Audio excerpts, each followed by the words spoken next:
ಇನ್ನು ಬಹುಮತ ತೋರಿಸುವಲ್ಲಿ ವಿಜಯ್ ವಿಫಲವಾಗಿರೋ ಬೆನ್ನಲ್ಲೇ ತಮಿಳುನಾಡಲ್ಲಿ ಬದ್ಧ ವೈರಿಗಳು ಒಂದಾಗಿದ್ದಾರೆ. ಡಿಎಂಕೆ ಮತ್ತು ಎಐಎಡಿಎಂಕೆ ಮೈತ್ರಿ ಮಾಡಿಕೊಂಡು ಸರ್ಕಾರ ರಚನೆಗೆ ತಂತ್ರಗಳನ್ನು ನಡೆಸ್ತಾ ಇದ್ದಾರೆ. 59 ಕ್ಷೇತ್ರಗಳಲ್ಲಿ ಗೆದ್ದಿರೋ ಡಿಎಂಕೆ 47 ಸ್ಥಾನ ಪಡೆದಿರೋ ಎಐಎಡಿಎಂಕೆ ಎರಡೂ ಸೇರಿ 106 ಆಗುತ್ತೆ. ಜೊತೆಗೆ ಮುಸ್ಲಿಂ ಲೀಗ್ ಕೂಡ ಸ್ಟಾಲಿನ್ ಡಿಎಂಕೆ ಪರ ಇದೆ. ಡಿಎಂಕೆ ಹೇಳಿದಂತೆ ಕೇಳ್ತೀವಿ ಅಂತ ಮುಸ್ಲಿಂ ಲೀಗ್ ಹೇಳಿದೆ. ಚೆನ್ನೈನ ಡಿಎಂಕೆಯ ಪ್ರಧಾನ ಕಚೇರಿಯಲ್ಲಿ ಮಿತ್ರ ಪಕ್ಷಗಳಾದ ಸಿಪಿಐ, ಸಿಪಿಎಂ, ವಿಸಿಕೆ ನಾಯಕರ ಜೊತೆ ಸ್ಟಾಲಿನ್ ಚರ್ಚೆ ನಡೆಸಿದ್ದಾರೆ. ಒಂದು ವೇಳೆ ವಿಜಯ್ ಸರ್ಕಾರ ರಚನೆಗೆ ಬಿಟ್ಟರೆ ನಮಗೆ ಅಪಾಯ. ವಿಜಯ್ ಸರ್ಕಾರ ರಚಿಸಿದ್ದಲ್ಲಿ ಮುಂದಿನ 10ರಿಂದ 15 ವರ್ಷ ನಮಗೆ ಅವಕಾಶ ಸಿಗಲ್ಲ. ಶತಾಯ ಗತಾಯ ನಾವೇ ಪ್ಲಾನ್ ಮಾಡಿ ಸರ್ಕಾರ ರಚಿಸಬೇಕು ಅಂತ ತಂತ್ರ ರೂಪಿಸಿದ್ದಾರೆ.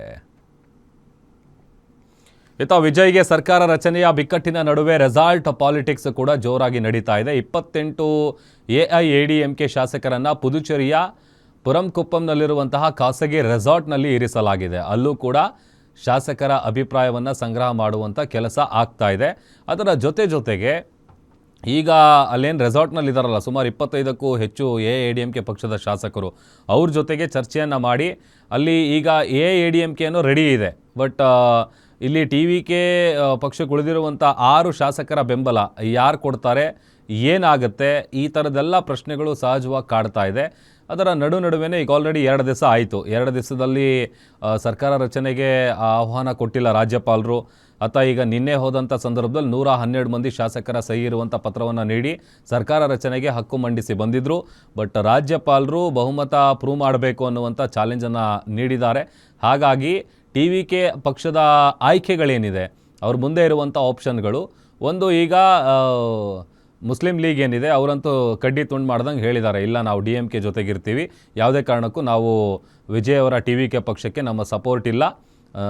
ಹಾಗಾಗಿ ಮತ್ತೊಂದು ಕಡೆ ಈಗ ವಿಸಿಕೆ ಕೂಡ ಒಂದಷ್ಟು ಕಂಡೀಷನ್ಗಳನ್ನು ಹಾಕಿರೋದು, ಆ ಕಂಡೀಷನ್ಗಳಿಗೆ ಓಕೆ ಅಂದರೆ ಮಾತ್ರ ನಾವು ಟಿ.ವಿ.ಕೆ ಜೊತೆಗೆ ನಿಲ್ತೀವಿ ಅಂತ ಹೇಳ್ತಾ ಇದ್ದಾರೆ. ಬಟ್ ಇದನ್ನೆಲ್ಲ ಹೇಗೆ ವಿಜಯ್ ಅವರು ಮ್ಯಾನೇಜ್ ಮಾಡ್ತಾರೆ, ಜೊತೆಗೆ ಈಗ 118 ಯಾವ ರೀತಿಯಾಗಿ ಆ ನಂಬರ್ ರೀಚ್ ಆಗುತ್ತೆ, ಯಾವ ಪಕ್ಷದವರು ಅವ್ರಿಗೆ ಸಪೋರ್ಟ್ ಮಾಡ್ತಾರೆ ಅನ್ನುವಂಥದ್ದು ಸದ್ಯ ಇರುವಂಥ ಕುತೂಹಲ. ಹಾಗಾಗಿ ಬಹುಶಃ ನಾಳೆ ಒಂದು ಕ್ಲಿಯರ್ ಪಿಕ್ಚರ್ ಸಿಗಬಹುದಾದಂಥ ಲಕ್ಷಣಗಳು ಕಂಡು ಬರ್ತಾ ಇದೆ. ಈಗ ನಾಳೆ ಸಿ.ಪಿ.ಎಮ್ನ ಪಕ್ಷದ ಸದಸ್ಯರು ಕೂಡ ಈಗ ನಾಳೆ ಒಂದು ಕಾರ್ಯಕಾರಿಣಿ ಸಭೆಯನ್ನು ಕರೆದಿದ್ದಾರೆ. ಆ ಸಭೆಯಲ್ಲಿ ಟಿ.ವಿ.ಕೆ ಪಕ್ಷಕ್ಕೆ ಸಪೋರ್ಟ್ ಮಾಡಬೇಕಾ ಬೇಡವಾ ಅನ್ನುವಂಥ ವಿಚಾರವಾಗಿ ಒಂದು ಅಂತಿಮ ನಿರ್ಧಾರಕ್ಕೆ ಬರ್ತಾರೆ.